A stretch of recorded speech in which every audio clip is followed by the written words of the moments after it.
Today, folks, I've got a real treat for you, especially if you like timepieces. It's the Timepiece Gentleman, Anthony Farrer. What's up, Brad? What's up, buddy? Hey, folks, just real quick, if you guys ain't following this dude, I would highly suggest you go to YouTube, type in Anthony Farrer, spelled F-A-R-R-E-R. Nailed it. And check out what he's about to drop. He's basically putting out you're kind of self-producing it. Yes. Like a little entourage show. Kind of like it. It's actually kind of where I got the motivation for the new one. Showing high dollar decadent experiences, I would think, because you're a high value watch dealer. Of course, you'll get cheap ones too. When I say cheap for you, that's like $50K. Yeah. So the kind of the low point for us in expanding out to LA is going to be about 30,000. I don't want to cross below that. Yeah. Well, nowadays, shit, that doesn't get you much. It really doesn't. So folks, go to YouTube, check out his new joint, I'll call it. You know, his new content. Of course, he's got a ton of content already on there from the past. What does that content consist of? We have two channels. You know, the new one is going to be a self-branded channel. It's going to be kind of my, following. It's my daily story, my life, the kind of the grind. That's what people are going to want to see behind the new expansion. Whereas my former one, and the one that most people know us as, is the Timepiece Gentleman. I started that 4 years ago, started the YouTube about 1.5 years ago. And that's kind of the daily grind behind the watch business. So it's all things watch related. It's deals with customers in the store. In the beginning, it was the grind of my business partner and I, this little 2 or 3 man operation, trying to figure out how to build this watch business. Well, let's go back. So about 20 years old, what are you doing? 20 years old, just getting out of prison for the first time. Nice. Went back into bartending. Yeah. The old prison, actual prison, state jail. So it's just easier to say prison. Yeah, because prison, boy, that's a big difference than jail. Did you go to jail or did you go to prison? It is state prison. So state jail is, there's TDC, which is prison. And then there's state jail. Then there's county jail. Like county jail is where you go for the drunk tank or you set out tickets. State jail is a day-for-day program where you're in there with a mix of people. And back when I was in there, the sentences ranged from 6 months to 2 years. I think they've increased it to 3 years, but it's day for day. So what makes it tougher, it makes it a little bit more tough than prison because you know what day you're getting out. Any day in jail is tough, regardless. For pussies. What are you talking about, dude? It's not fun being in jail. I've been there several times. I hate to say it, man, but I'm one of those stubborn ones that I've been twice now for not on purpose, hopefully. Not on, yeah. I mean, I earned my spot. What was the first one for? I ran from the police on a motorcycle through several cities and counties, and I didn't want to stop. I didn't want to get a ticket. Were you drunk, unlicensed? What was the problem? No, completely legit. High on coke? I was 19 years old. I was adrenaline junkie. It was 3 o'clock in the afternoon. I was doing a wheelie on Highway 75 in Dallas, along with a couple other friends, and a cop got behind us, turned on his lights, and standard protocol, you just take off running. So one of those crotch rocket types? Yeah. I was on a Suzuki GSXR 750. Yeah. And you can ride wheelies, so you must be good. I'm decent. I'm not a stunt rider, but I can. Never got hit? Never got laid it down? Not. I'd say my first attempt trying a wheelie, I threw it out from under, popped the clutch and threw it out from underneath me. Learned that lesson real quick. Then it was just a series of, popping it up and just getting kind of comfortable until I got to where I could stand it up and find that balance point. But, one day cop gets behind us, lights us up. Nothing new for us. I was, at that point, I'd probably run from police 20, 25 times. So the difference was this time I decided to stay on the highway and just try to outrun them. And what I realized, I'm from a small town where I had done this a lot. They don't have helicopters in small towns. They got radios. They do, but it's still a small town. Yeah, but it's hard to outrun a radio, isn't it? It is, but in the country, you got tons. I mean, especially if there's only 2 cops out there. Right. In the country, you've got a little more of an advantage than in Dallas, where it's, you know, there was a cop waiting for me every quarter mile. Yeah. Until I ran out of gas. So they finally popped you, threw you in freaking state jail for what? 6 months? No, I got 11 months. Damn, dude. Yeah. Just for running? There's more to it. I sat in jail for like 3 months, got out on probation. Within 6 months, picked up my first DUI. I was a young hothead, man. I was very, I went to private school, very reserved, very disciplined as a kid, or very restricted is actually a better word. And, you know, my great parents had a lot of rules, you know. The problem with it, though, was I never really had a taste of the real world. Went to private school up through 8th grade. My first year in my freshman year, we convinced our parents to take us over to public school. My understanding of public school when my brother and I went was what you see on TV. I thought kids really like skipped class and cut up and talked back to the teachers and, you know, tried to be a little show off. So that's what I did. And, you know, I just got in trouble all of high school and then got out and started again. Now I got out to adulthood. Had never drank, never seen a drug, never been to a party until I was out on my own. And the first thing I did was I rented a room in this house with a stripper and her boyfriend. And we all worked at the same restaurant, and it's a good time. Well, dude, yeah. How old are you now? 33. 33. So that's behind you. Far behind me. But you got out eventually at one point and basically had a watch that you sold for $1,300, which started the whole watch empire. What watch was it? It was a Breitling Chronomat 39 millimeter, two-tone black dial gold subdials. What'd you sell it for? 20. No. I sold it for $2,300, but I had purchased it about 3 years before that for like $1,800. And so my understanding back then is I was only buying it because it was a flashy watch and I could, you know, use it to make me look like I had more money than I actually did. But that works, doesn't it? It does. Get you indoors, get you a little respect. Conversation starter. I always tell people, man, you know, sometimes when they say, you know, don't buy all that fancy shit, it doesn't matter. Yes, it does. Yeah. You pull up on a Ferrari, you have a freaking AP on your wrist that's 300 grand. And people know, like the right people know what that is. It instantly gives you a level of credibility that you wouldn't have otherwise.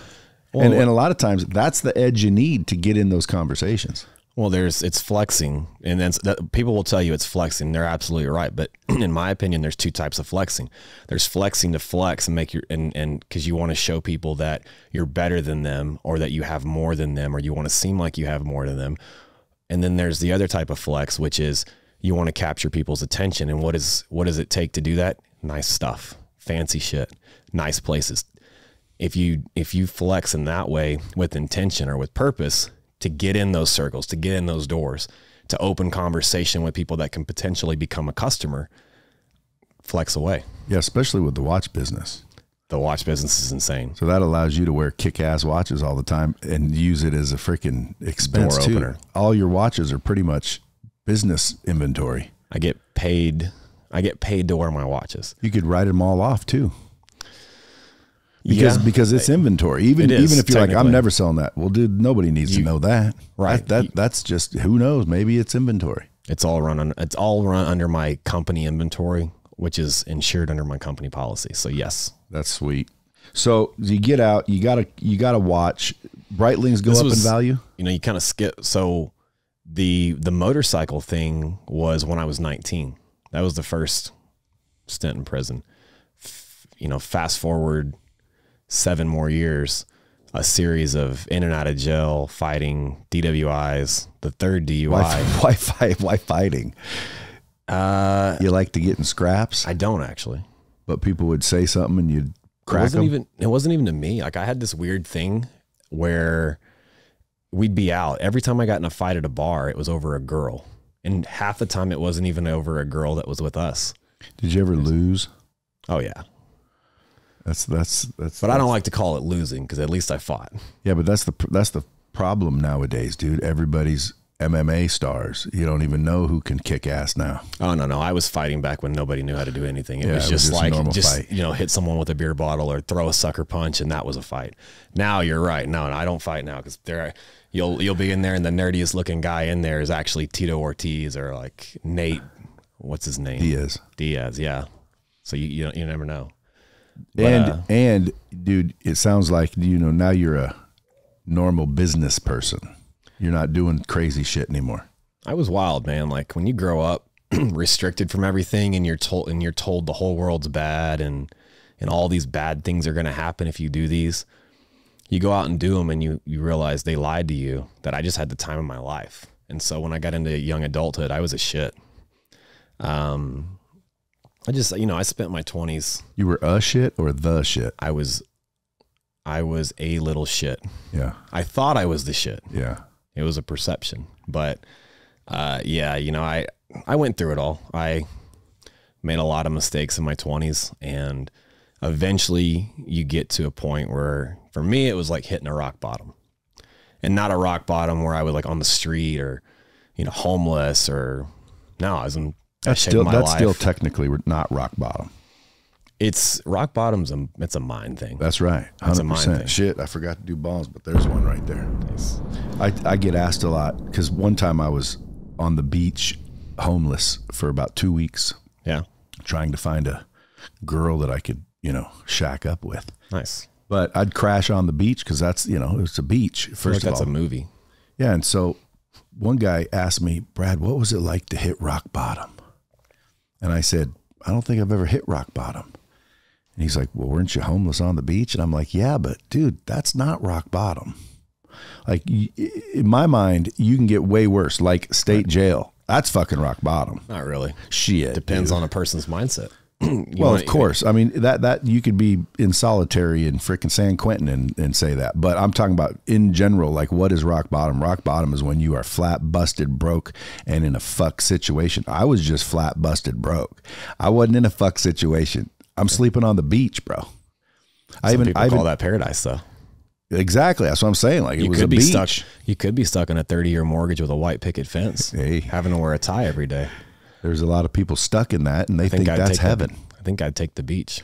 Yeah, well, the point I'm trying to give the old listeners is, folks, there's always worse. Although it did sound like you were pretty far down the freaking shithole.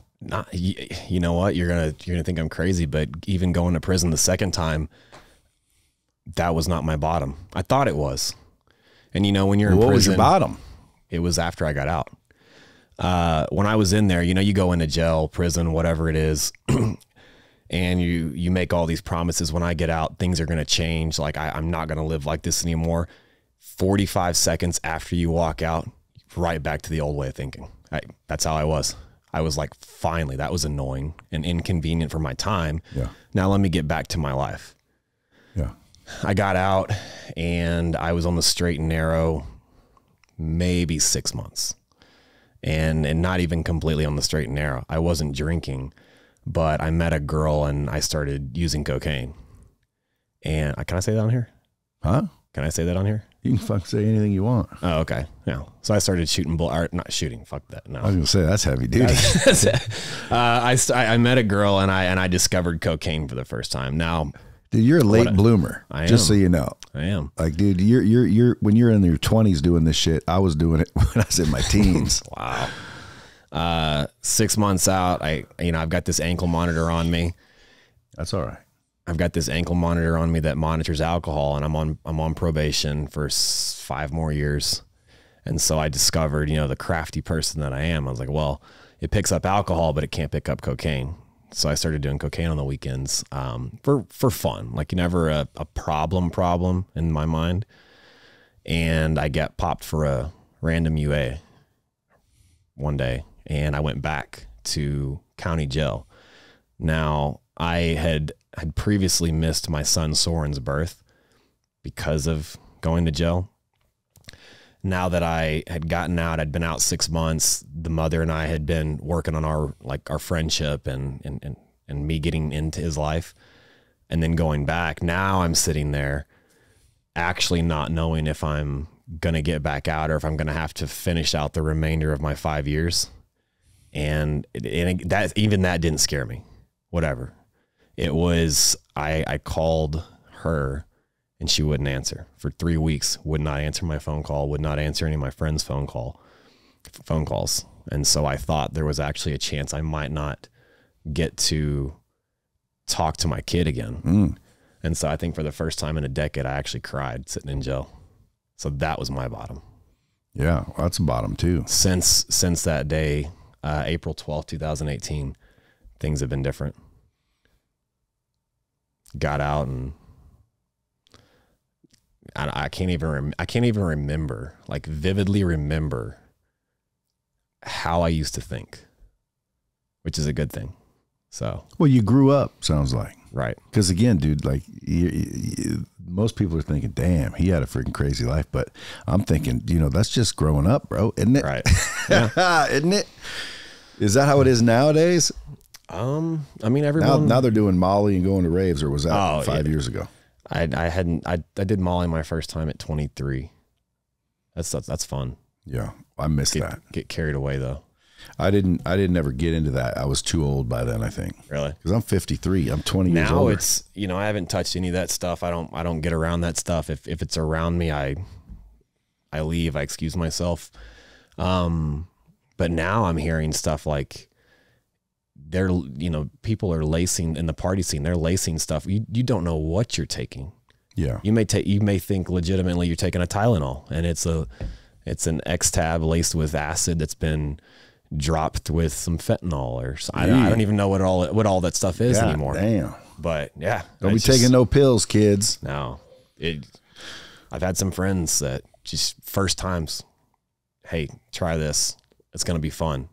Never woke up. Jeez. Yeah.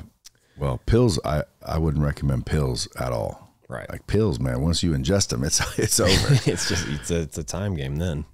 So when you got out, you didn't have anything, right? No. You had a kid.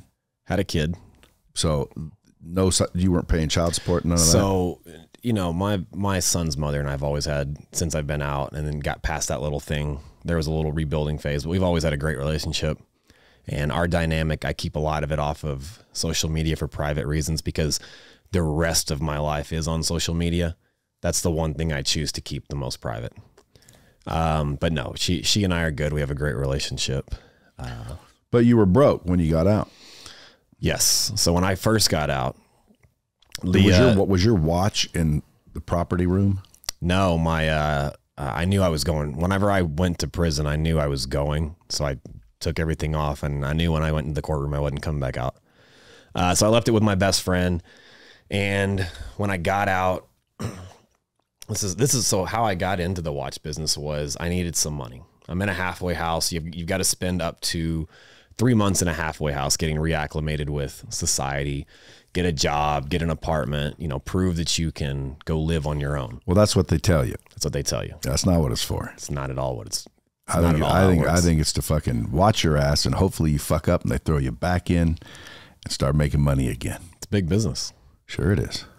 I mean, you can get out and if someone didn't have a place to go because they've been in so long or, you know, they needed a halfway house to like integrate back, they makes perfect sense. But when you got places you can go and they don't let you, they force you to go there, you can tell that it's obviously not for support.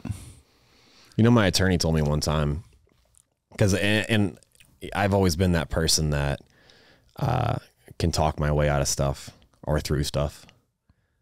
Financially, I've always been well off, not because I'm a trust fund baby or because I come from money. I just know how to make money. I know how to go get what I need. And my attorney came to me one time and he's like, you know, they're going to give you a hard time until you get off. Why is that? Well, because they know they can. They're not going to, you sitting in jail with no money doesn't help them, but you being out and them making you go to these classes and making you pay these fees and do all this stuff. If they know you've got it, they're going to get theirs. Yeah. They're not going to bother you that much if you don't have anything. What can they take from you? So your freedom, slam you back in. That happens all the time. Yeah. Rate of recidivism. But they'd rather have a bunch of guys like me that can pay the fees Generate and will revenue. pay the fees. Yeah. I will pay whatever it takes to stay out of jail. So you got your watch from your buddy. So my buddy snuck it into me through visitation one day, and he snuck me a cell phone. And I know I shouldn't probably be saying this because Allegedly. Allegedly, yeah. So if I were statute of gonna, limitations are over, bro. No, I'm still on probation for 2 more months. Oh, well then shit. Yeah, I wouldn't say So, okay, jack let's go shit. back. Yeah. So if I were going to sell my watch, I would have my buddies sneak my phone in, sneak me a phone and my watch in so that I could practice taking pictures of that watch and selling it on Craigslist. And then hypothetically, somebody could call me and buy that watch and make me an offer on it for more than what I paid. Yeah. And if that were to happen, then I feel like I would start thinking, you know, about how did I just sell this used beat up watch 3 years later and make a profit on it? That was kind of cool. But so is Breitling one of the watches that go up in value? No, Why did it go up in value? You just bought it, right? just, yeah, time. I bought it pre-owned, used, and the market had kind of had gone up, and I got lucky, honestly. Well, don't forget, before we leave, I want to make sure everybody hears what watches hold value, what watches don't. Rolex, Patek Philippe, and Audemars Piguet. Those are the 3 safe ones right now that of everything. There are a lot of other brands out there and specific models, but to keep it simple and safe, Rolex, Patek, AP. Richard Mille right now is going insane, and there's huge money in him. And I think the market is very safe on Richard Mille for a while. I just don't know how long. They've only been around 15 years, whereas Rolex, Patek, AP have been, you know, well over 100 years. And the price increases you see with Richard Mille, they're too up and down. Then they're priced out of the market so high. It's not something I'd buy a Richard Mille if you love it. Don't go drop a bunch of money into it solely for investment purposes. But other ones you can. Rolex, Patek, and AP all day. You should eventually make a course, show people how to freaking, you know, build a watch business just from basically bartering. I actually do. I've been told about the course thing. I'm not interested. It's just not a. It's a drag and drop. Yeah, but you're going to show 100 people behind you how to do the same thing you did. That's if they work with me directly, because this business is built on.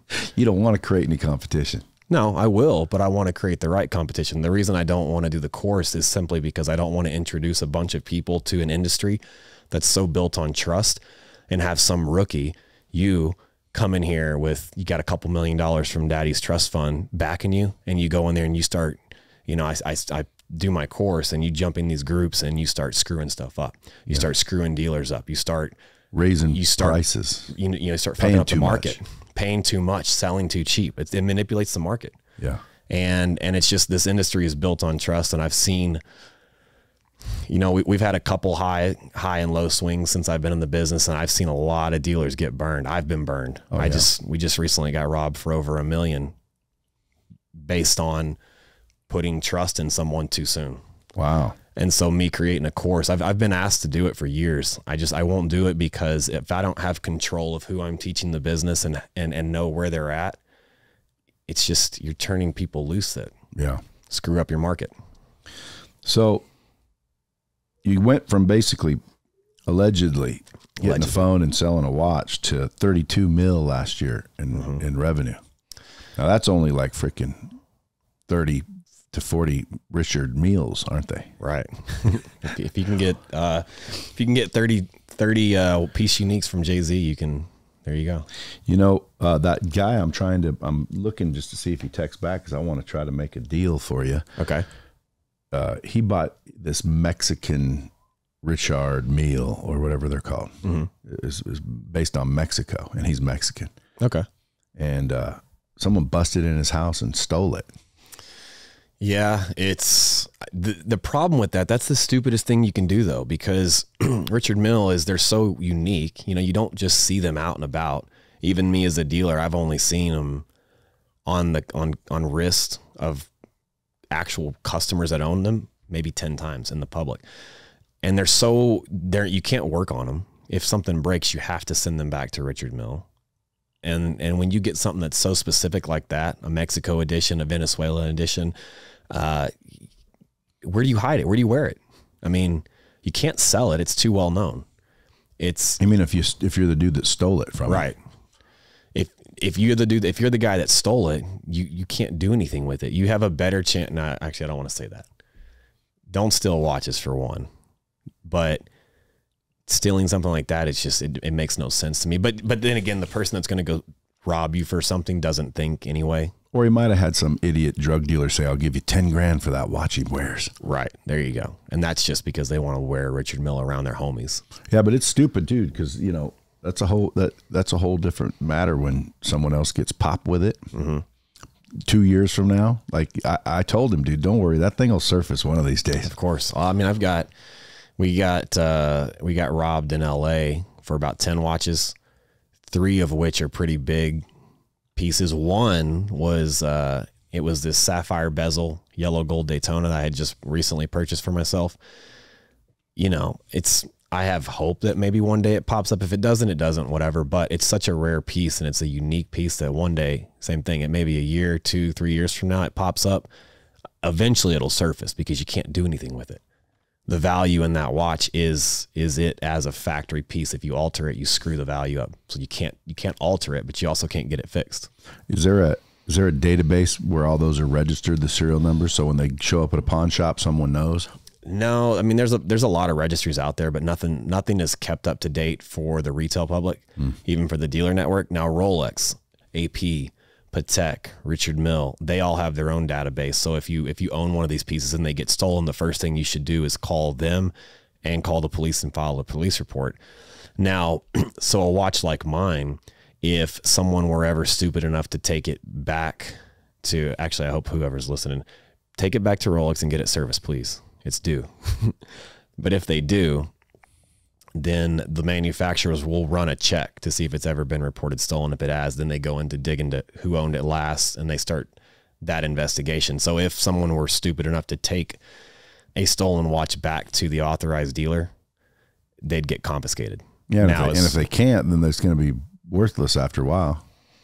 Because let's say I'm not taking it there because I know I stole it. Then you don't know I stole it and I sold it to you. You'd take it there eventually. Eventually. That's what you hope. That's what guys like me that have lost it, that's what I hope. I hope it gets passed down the line and someone is stupid enough to take it back to that. In a piece like that, there's a chance. Normal stuff, what you'll actually see is a lot of bust down is the term, you know, full diamond pieces that are aftermarket. That's how they end up. So someone goes and steals a Datejust or an AP Royal Oak. The only way to sell that on the secondary market is to bust it down, alter it, change the dial, add diamonds, stuff like that. Because once you've altered a watch from its original condition, the manufacturers won't touch it. So if you go take a Rolex and swap out the bezel for a diamond bezel, and you take it back to them, they won't even touch it. Wow. So 32 mil though, dude, that's a lot of revenue. It is. You're on track this year to do 75 mil. You're expanding to LA. Doesn't it worry you that LA is now, you know, steal anything you want and get away with it land? It doesn't worry me though. It doesn't worry me, no, because if you look at all the reports and the stories, and I've looked at a lot of them, one, I'm not the kind of guy that's going to run or hide because other people are doing dumb shit. What am I going to do? Outsmart but you could go to dinner and I walk up and snatch that watch right off your wrist. It's like LA, dude. Right now you see videos of that shit. Sure. They're eating dinner and someone just walks in and snatches shit. Sure. But the security guard that's sitting at the table behind me is going to handle you. You hope. Hope. True. Oh, you mean your security guy? I have security. Oh, okay. Yes. Yeah. Now for the common person. So here's my thing with that is like, yes, you do run the risk of being just sitting somewhere and some guy walks up, puts a gun in your face. It happened in Beverly Hills. There's nothing you can do about that, honestly. But for that one person that got robbed, there was also 1,000 other people in LA that day that didn't. So the odds, if you want to do percentages, are in my favor, the way I see it. Right. Now, call it irrational way of thinking, sure. But I've been doing this. Dude, you're going to get a new nickname. Ballsy. Here's my thing though. I've been doing this 4.5 years. Dude, it's Anthony Ballsy Farrer. I'm going to get a necklace made with that. Ballsy. Yeah. I'll have it on my new merch. People be like, what's Lea ballsy edition mean? Ballsy. Do what? People will be like, why do they call you ballsy? Go watch episode on Bradley's podcast. You know, people do every single time I do something, they're like, you're going to get robbed. You're going to get robbed. You're going to get robbed. Well, you know, knock on wood. I've been doing this 4.5 years and I've never been robbed. You said you got robbed in Dallas. So my business partner did. I wasn't there. Yeah. Well, that's getting robbed. It is, but I wasn't part of it. I have personally never been robbed. And if you watch, I watch a lot of these robbery videos. It's people that aren't using common sense. They're not paying attention to their surroundings. I'm very, very aware. I'm probably the most aware of anyone I've ever met of my surroundings. I know what's going on, when it's going on. I know where I'm at. And I put my whole life on social media.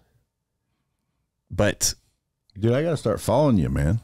Yeah. I only heard about you when the podcast came up. I'm like, freaking Timepiece Gentleman, let's check it out. So you've been doing it for how long, social media? Social media for April will be 4.5 years. If people want to go see what it is you've been putting on, do they go to Anthony W. Farrer? Anthony W. Farrer is my personal Instagram account. Yeah. I've got multiples, 10 or so that I've built up and I've delegated out to sales guys in the organization to have, you know, lead sources. I've got Anthony W. Farrer. I've got Timepiece Gentleman, the Timepiece Gentleman LA, Gentleman Timepieces. All of my sales guys have all their own individual ones. My big Instagram account about 1.5 years ago got deleted at 140,000. What happened with that? I think we did a giveaway and we were giving away a Rolex to draw attraction to our new store. And because we used the word Rolex in it, I think they had something to do with getting it deactivated. It is what it is though. You know, you think that that's a life press, you know, that was my big lead flow, was 140,000 followers on a watch Instagram account. That was the driving force of my business. And so when it got deleted, you would think that would ruin everything. Yeah. No, it just pushed us to YouTube, which YouTube is, when we got on YouTube, our revenue went from I think our best month at the time was 1.1 million a month in sales. Wow. About 100 grand in profit. We tripled it in 3 months. Is that just putting the link below the videos, or was that advertising? That was actually going on to YouTube. So we had... No, but I mean, like, did you pay for ads that ran, or they just found you searching watches? They found us on YouTube because we were the first.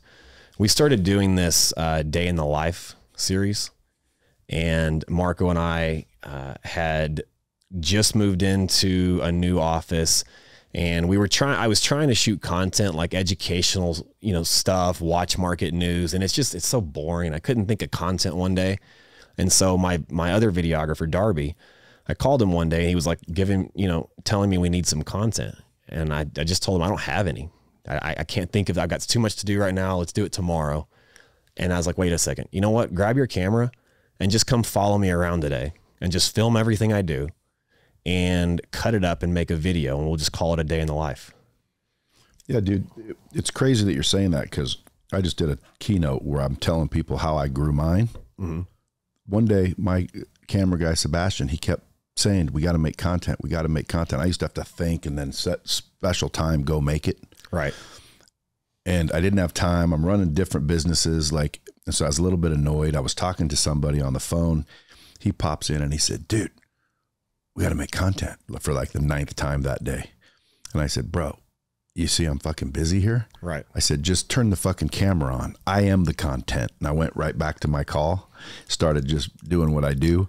He filmed that shit. The team grabbed it, chopped it up, started dropping that. And that's when literally people started watching. So I bet your numbers people want that shit, dude. I bet your numbers from that, if I were to take a guess, let's just say you were doing 1,000 views in a 24-hour period on a video. When you did that and you filmed just your behind the scenes, your daily life, I bet it 10x. At least. That's what happened to us. Yeah, dude. See, I didn't even know that. And I was telling people, here's how you do it. And that's what I'm saying. I'm saying, stop trying to make content and start to be the content.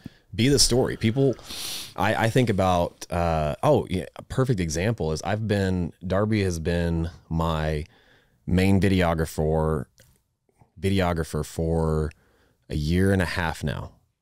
And he's been with his now fiance Liz, the whole time. They've been a big part of my life. We did a day in the life video for them. They actually filmed it, and I was glued to it. My own videographer and sales girl that I'm with all the time, I was infatuated with it. You know why? Because I didn't actually know what they did during the day. Yeah. Outside of my life. It was interesting how simple them going to Best Buy and them working out. And it's amazing at how entertaining that is. And it's people want to live vicariously through other people, and we're just all nosy. Yeah. And use that to your advantage. If you stop, I've got a lot of people that ask me how to get into content and what kind of content they should create. I said, pick up your phone and film yourself doing whatever it is you do. It does not matter how well it's put together. It does not matter what the storyline is. People like you for you. They'll watch you and they'll follow you because they like who you are as a person. So you don't have to pretend to be something you're not, or you don't have to spend months perfecting this perfect video. Yeah. Just pick up your phone. Well, you say most loved and most hated because of social media. Why are people hating on you? Because you're flashing shit? No. So when we started this day in the life video, Marco and I, and we were the first in this industry to do it. Now my industry is built on essentially secrecy. If you think about any time you've walked into a jewelry store, the guys they can't ever give you prices. They always have to go to the back. They take your stuff to the back. Everything happens in the back. Do they ever swap shit in the back? Because every time places, yeah. I know, but like every time like I need to get something cleaned or something, you know, diamond or something, watch, you know, let me make sure it's real. Let me clean it, whatever. I'm thinking, are they just replacing that shit? If you go to some shady dealer, yes. If you go to a big, beautiful store that's got a good reputation, I wouldn't be worried about it. Not to say it can't and hasn't happened. It'd be less likely. If you go to some pawn store, yeah, I would not go to my pawn shop and do it, but you know, use your better judgment. You go to a Rolex store, no, they're not reputable. Reputable. Absolutely. Like Turno, Benbridge, chain. Big chains. But it could still happen. So pay attention, folks. Just pay attention. Yeah. So what we did was, what I tell people to do is like take the face off the watch and bend the hand so you know it's your watch. Don't do that. That is one piece of advice I would tell the listeners not to take from Brad. Yeah, no, I'm joking, folks. Don't actually do that. So I forgot where we were at. We started this video.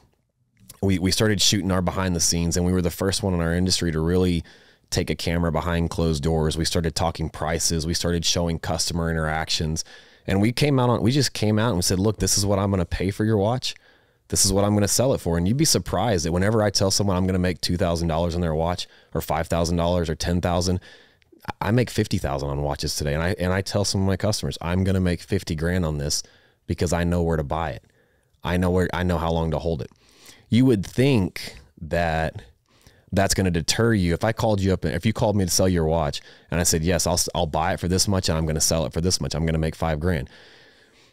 You would think that would deter you from wanting to sell it to me. Cause what are you thinking? Oh, well, if you can make $5 grand on it, I can make $5 grand on it, but you can't. Well, you know where the buyers are. Exactly.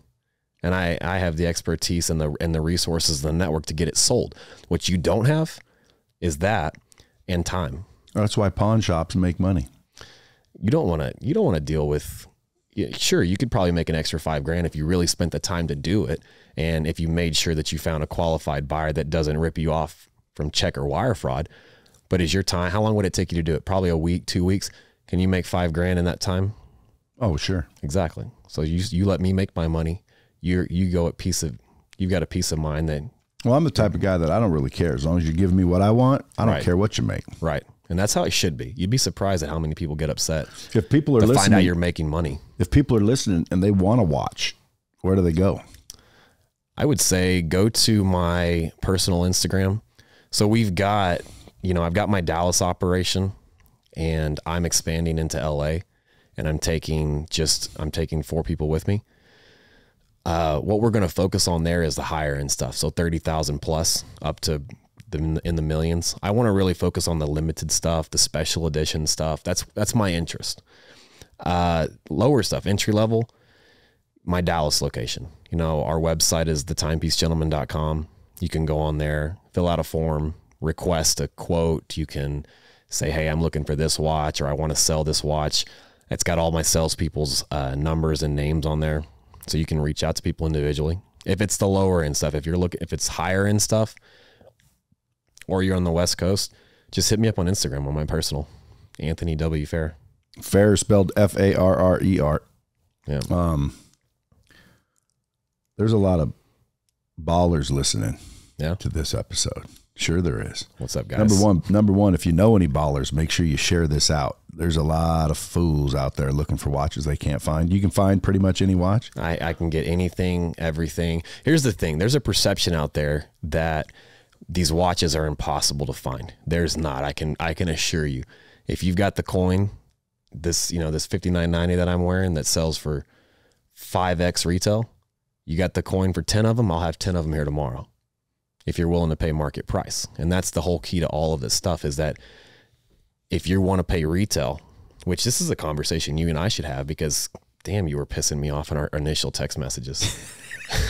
Well, that's because I didn't really need I don't a understand. watch. You're like, there was one watch I wanted. Yeah. One watch, but I wanted it. The Daytona. I want it for a killer deal like you get them for. Right. So I can have something go up in value. But every time I buy shit, it's worthless. Well, not worthless, but like it goes down in value. Right. I'm buying the wrong shit. Like this Hublot or now Hublot, as you say. Here's the one thing I'll say. It's a Hublot, folks. Yes. Here's the one thing I'll say when it comes to watches, cars, luxury stuff in general. I buy what I like. Yeah. Now, well, so did I, and that doesn't work. For the most part, yes. Now, when it comes to watches, yes, you're going to lose money on that Hublot. But do you love it? This one was a gift from Grant Cardone. Oh. Thanks, buddy. Still wearing it. Well, this goes with like blue jeans and t-shirts. This is badass. See, you can't lose. You're not going to lose money or make money on that because you can't sell it. Well, I could. Shouldn't. It's mine. It's a gift. So it's mine now. It's but true. 50 grand is basically what that cost.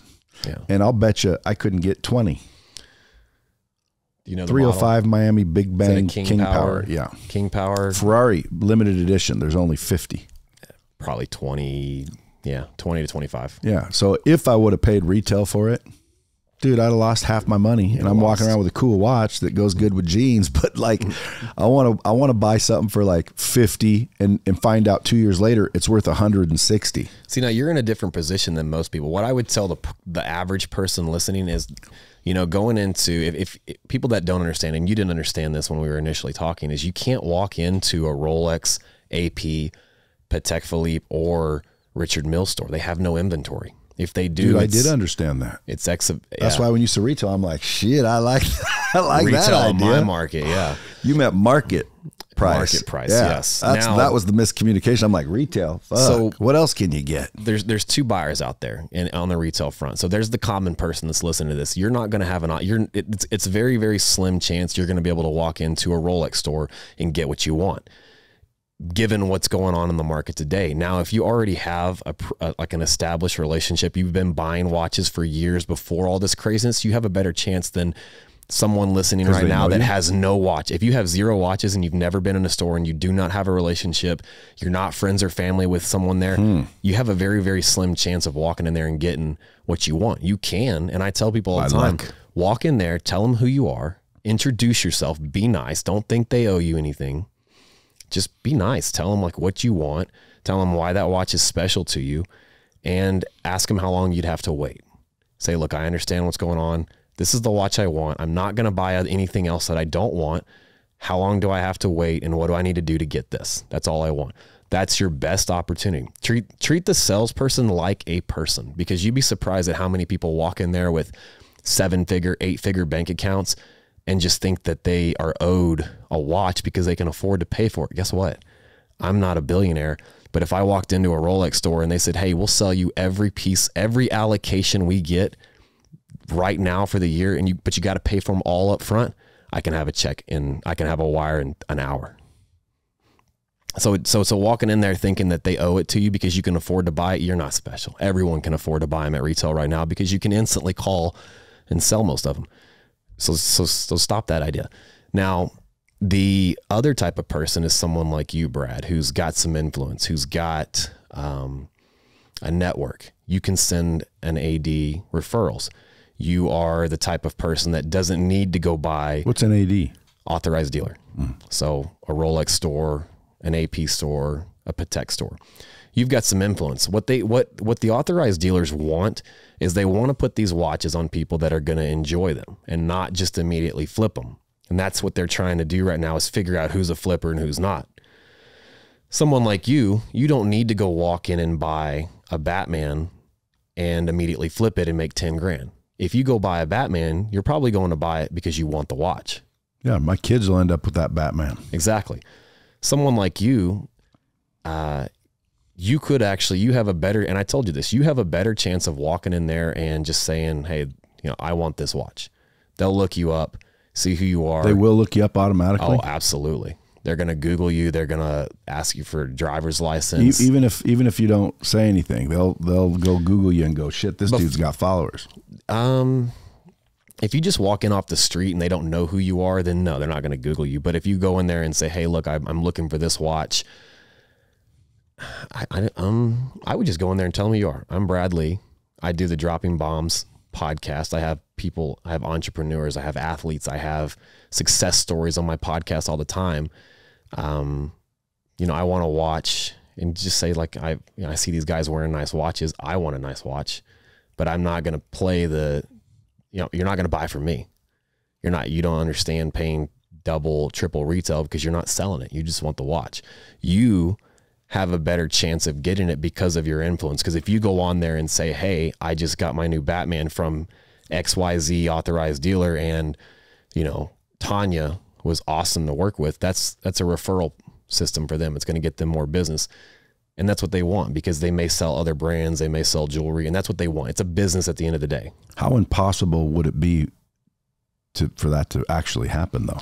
For you, not very hard. But the watch I want, the watch I want. Yeah, you want the white gold Daytona with black dial and it. No, meteorite dial. I want that you don't watch. Want the diamond. You want the meteorite dial. Oh boy, and the rubber strap. You know what? If anyone out there is listening, Brad wouldn't buy a watch for me because he doesn't understand paying over retail. Asshole. No, I might. It would just have to be one that I really want. Right. Now, if you had one that I have to have, well, then I would. But see, I have about 15 watches. Okay. 3 or 4 Rolexes, 3 or 4 Breitlings, 3 or 4 Hublots, and a couple of weird pieces. I had an AP, but I sold it. It was like a oblong, like Salvador Dali clock looking thing. You know what I'm talking about? I do not know what you're talking about. But it was like nobody wanted it. And I'm like, it's AP. It's like, well, not that one. And I'm like, fuck, I can't even buy the right model. Right.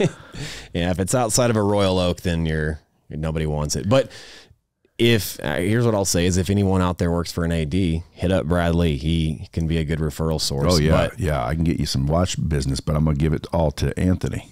Yeah. So I wouldn't say that. Maybe, why not? Oh, because I'll ruin my chances? Yeah.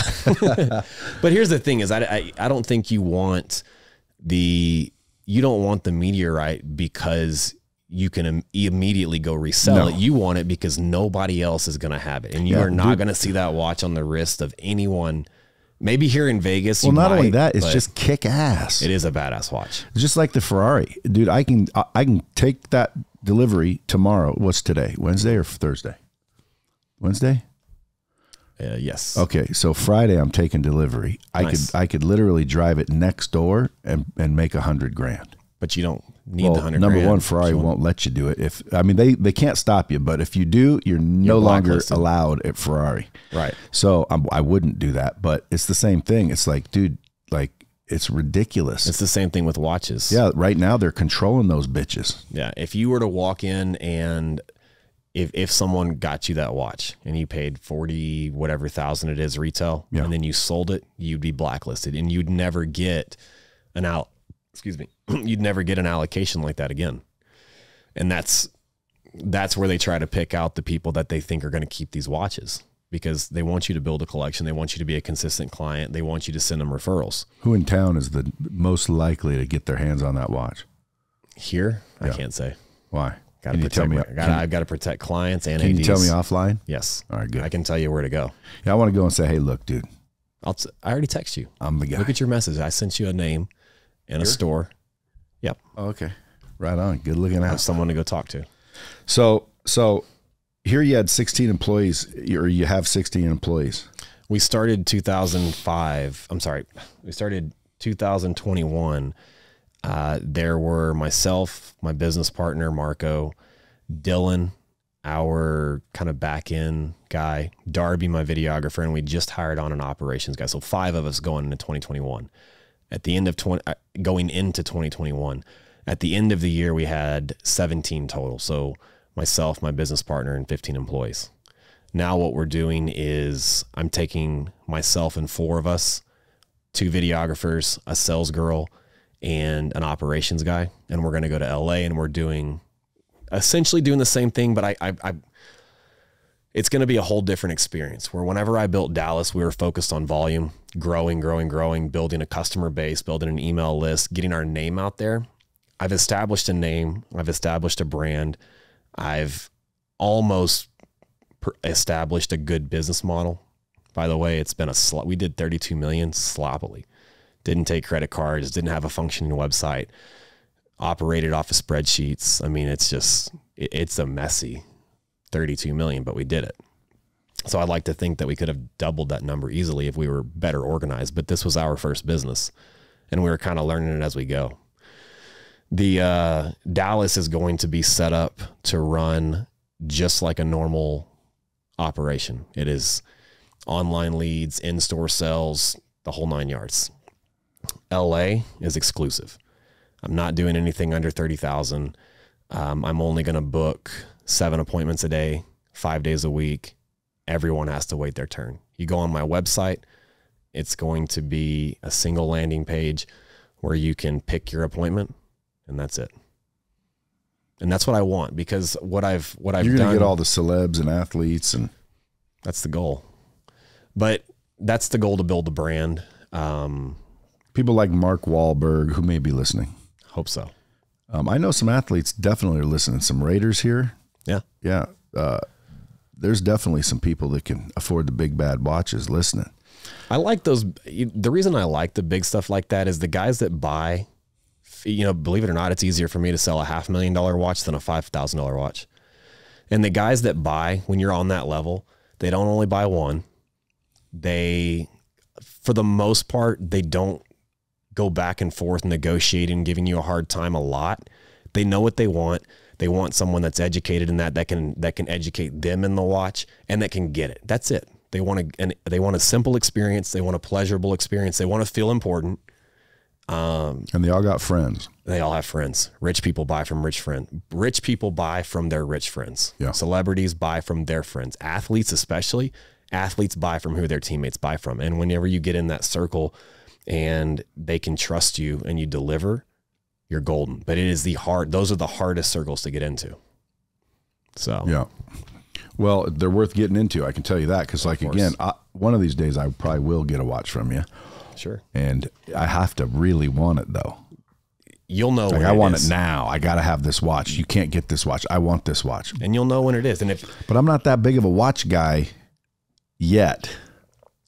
You haven't had the right ones. I know. That's my problem. I bought all the shit. If I were to let you wear this watch for a week, you wouldn't give it back. In my mind, it's too small for my wrist. I thought that, but it's a gold Patek. I like a bigger watch, and it took me some getting used to. But at the end of the day, solid gold watches wear bigger than they actually are. So you can get away with wearing a smaller one. But then when you realize this is a rose gold blue dial Nautilus, it's the holy grail. Is it? Of watch. I mean, to have a gold Patek in your collection, that is, for collectors that I've met over the years, when I talk to them about their watch collections, what do they have? What have they owned? What would they like to own one day? What's their grail piece? 9 times out of 10, that grail collection involves It has to have a Patek Philippe. And then if you are a gold guy, you have to have a gold one. That's another thing. I'm not a gold guy. I am. I know, but I don't wear gold. I love precious metal. Precious metal and factory stones. I think maybe gold is starting to appeal to me nowadays. Because I was thinking about getting that Rolly that you had, that presidential with the I don't know what the zebra face or something. The chocolate wave dial. Is that what it is? It looks green. It was just a bad picture. Or that's just from the picture. It was rose gold chocolate wave dial. Oh, well, again, is that one going to go up in value? That dial is special. Presidentials for everything right now is gone up. And, you know, to say what will or won't outside of limited edition pieces, it's a guess for anyone. But my guess right now is back when, you know, people ask me what's going on with the watch market. Back in 2020, when COVID hit, the world shut down. Stock market started going crazy. Crypto started going crazy. And people started making money sitting at home, making tons of money.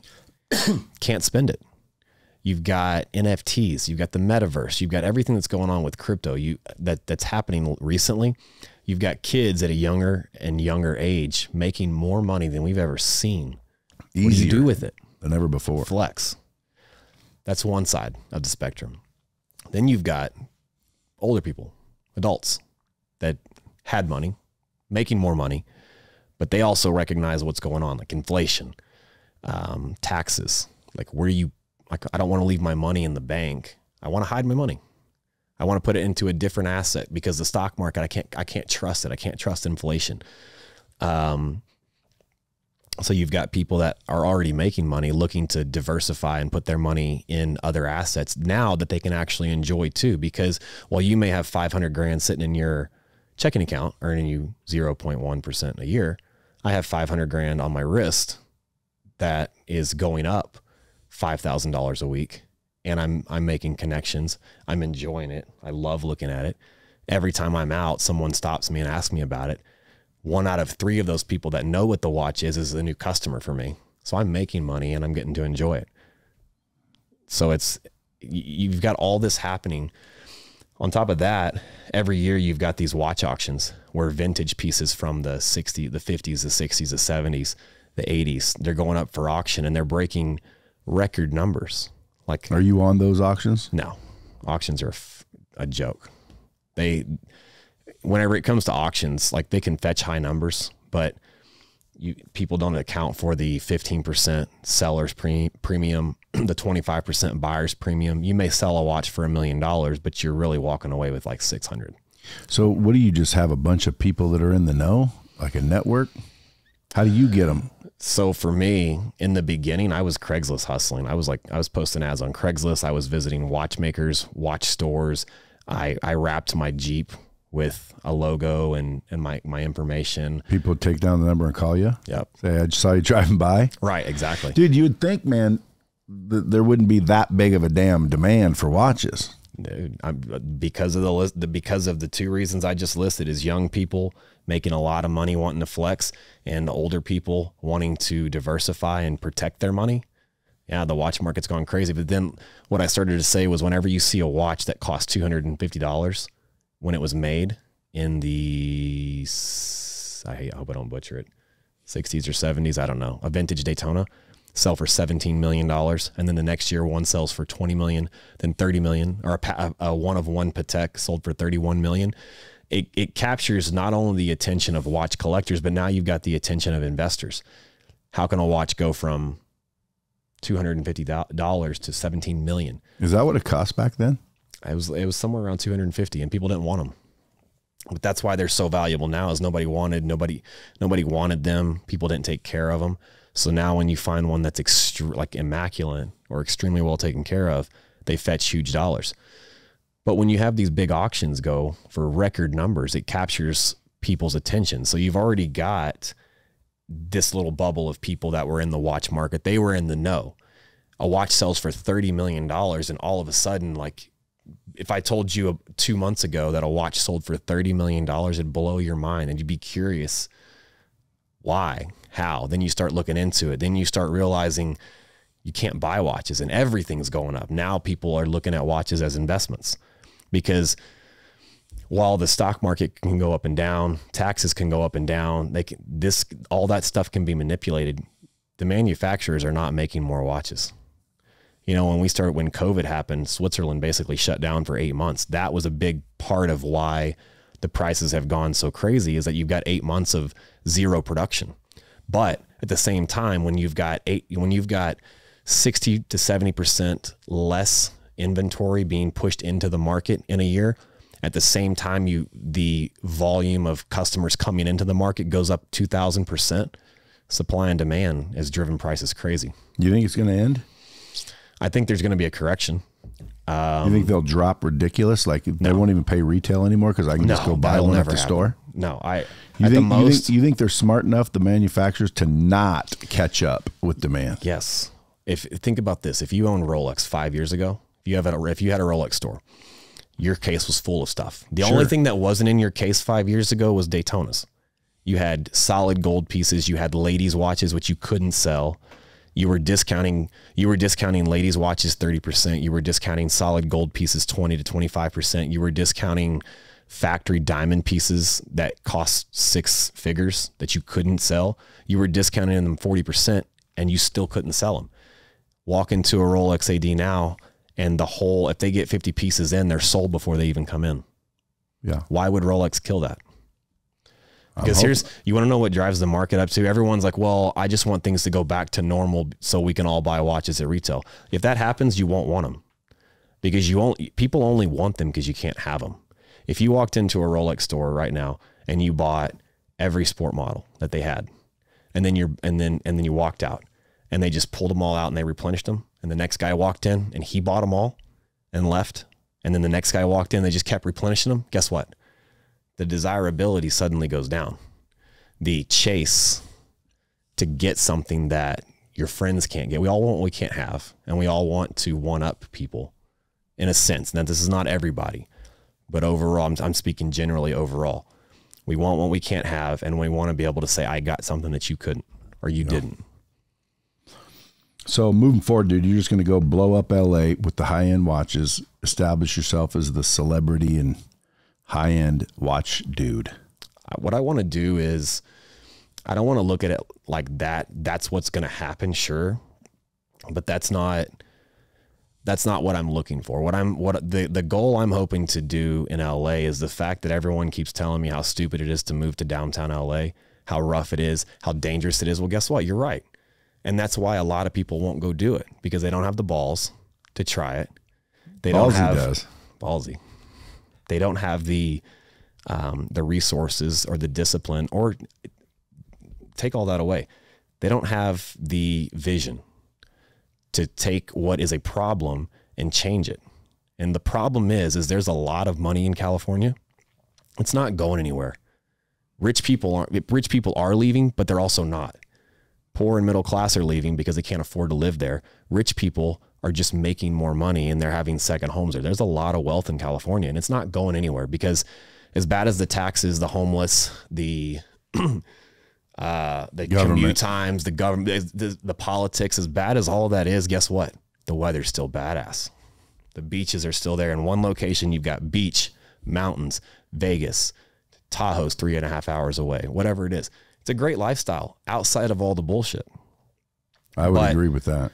There's a lot of money there, and people want to buy watches. And if you are an eligible person, the vision I have is, if you're an eligible person that lives up in Malibu, Santa Barbara, the hills, or all the way down to Laguna Beach, Newport Beach, you have the money. So where do you go?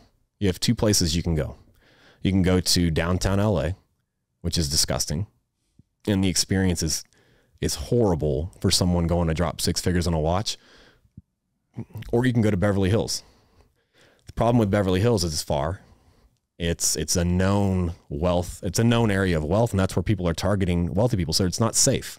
So the last thing you wanted to go do is to spend $200,000 on a watch, is sit in your car for an hour of traffic, get to Beverly Hills, spend an hour, hope you don't get robbed, and then sit in traffic to go home another hour and a half. It's all your day. And it's still not that great of an experience. So I'm bringing 2 concepts to LA.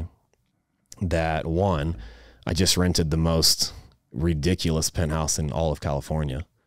It's about 20,000 square feet. Damn. 3 stories. And I'm going to create an experience there unlike anything. That's where people will come to get their watch? Yes. Highly secure. It's very secure. It's beautiful. It's going to be tastefully decorated. Views that just most people, unfortunately, will never get to experience in their life. And an experience that most people will never get to experience. And it's safe and it's fun. It's different. And that's the whole thing. And you get to live there. And I get to live there for free. Yeah, you got it dialed in. Folks, if you don't know already, you better, if you're in the market for a timepiece, now you know where to go get one. You also know what to buy. Rolex, Patek, and AP, Audemars Piguet. Is that how you pronounce it? Audemars Piguet, yes. Audemars Piguet. That's what you want. Everything else takes a shit.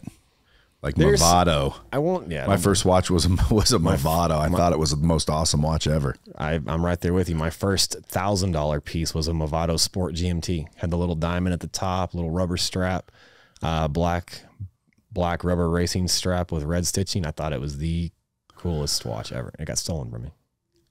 Out of those 3 watches, if somebody's looking to get started out of the Rolex, what's a good starter that'll hold its value or go up? Starter depends on your budget level. If you are, let's just say sub $20,000, I would look at a Submariner. If you are 20 to 40,000, I got a sub I paid like 10 grand for. What's that worth? If it has a date and it's a ceramic version, 15 to 16. See, I got one good one. There you go. And then a buddy gave me I'm pretty sure it's a white gold date 8, but it's got a gray face, like a light gray face. Depends on, right now though, like pretty much anything you've owned Rolex wise, a year or more is worth more just because of what the market's doing. Now that's not a good indication of that you should just go buy any and everything. There are still specific pieces that you can buy that have a better likelihood of going up in value. But if you can just remember sport models between Rolex, Patek, and AP. With Rolex, sport models, subs, GMTs, Daytonas, those are the safe ones. Skydwellers and Datejust and Presidentials are all trading over retail, but in my personal opinion, it's just because you can't get anything else. The safer bets are sport models. Same thing with AP. Don't buy anything outside the offshore or the Royal Oak or the Royal Oak offshore line. I'm not saying don't buy it. Buy it if you like it. But the safe bets, if you're wanting to put your money in something that you can wear, and in 6 months to a year, there's a good likelihood you can get out of it for what you paid or at a possible profit. With AP, stick with Royal Oaks or Royal Oak offshores. And then with Patek Philippe, you want to stay in the Nautilus and the Aquanaut line. Pretty much all of those are safe. If anybody's listening wants to sell their watch, can they reach out to you? Yes. Shoot me a message on my personal Instagram account, Anthony W. Farrer, and put the thing, I get hundreds of messages. One thing I ask people to do, start your message off with buy, sell, trade, consign. Help me out. Because I scan through my stuff, and if I see a heart emoji or a fire emoji, honestly, I love the support I do. I just can't open them all. I don't have time. Yeah. I try to get to the people that are doing business. So if you want to sell me a watch, start it off with sell and then write me your message, send me some pictures. The more information you send me, the better and the faster. Send me your cell phone number, send me pictures of the watch, send me descriptions. Same thing if you're going to want to buy. If you want to buy, if you want to sell, if you want to trade, if you want to consign, start your message off with that in the title so I can quickly scan it as a business inquiry. And then give me as many details as you can. Send me pictures. If you want me to find you a watch, send me a picture, a screenshot. Just the more information you give me in the beginning, the faster I can get it. And the problem with a lot of these deals is it's too much back and forth and it takes too long. And by that time, you've already lost somebody. Folks, also throw in their hashtag dropping bombs so he knows you came from the podcast. Absolutely. Dude, I appreciate you coming up here. I'll tell you what, you get enough hashtags of dropping bombs and deals, you may have a watch waiting for you. Hey, it's a referral program. Guys, you heard it. Get me a watch, fools. Crank up his DMs. Share this out. There might be some baller friends of yours that need to hear about it. And until next time, keep it real. Dropping bombs with the real Bradley. Subscribe now.